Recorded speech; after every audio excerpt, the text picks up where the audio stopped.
When Governor Nikki Haley took office, she promised a new transparent government for South Carolina. But the leadership of South Carolina has for far too long put politics ahead of progress, and our constituents deserve better.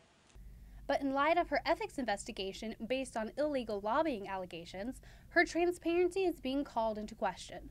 Governor Haley claims that she has the right to withhold emails between her lawyer and her staff, saying, "My staff has lawyers too. They deserve client-lawyer privileges."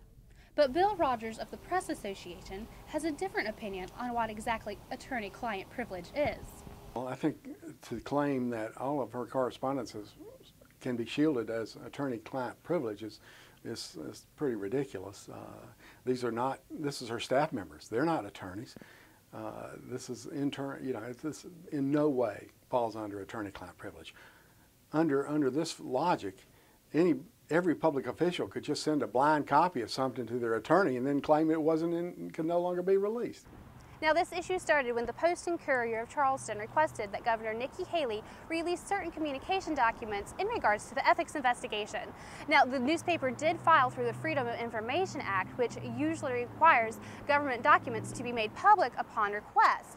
But the newspaper says the documents they received weren't the ones that they asked for, and the ones that they did get were already made public.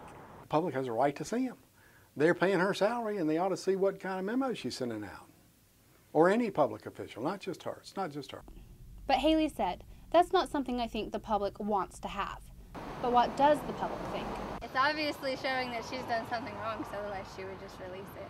And if it's not that that's in there and there's something else that's in there that she doesn't want people to know about. No, I don't, especially if they contain her personal information, because even though it goes with her job, she still has the right to privacy too, to have her life separate. If the government can read my emails at whatever time they want to, then the public should be allowed to read theirs.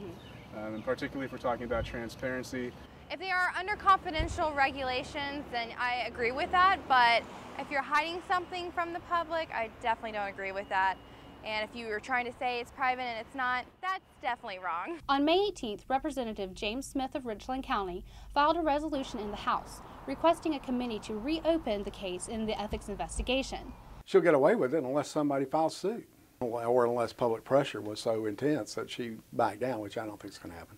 The ethics investigation will move into its next phase when they start testimonies on June 28th.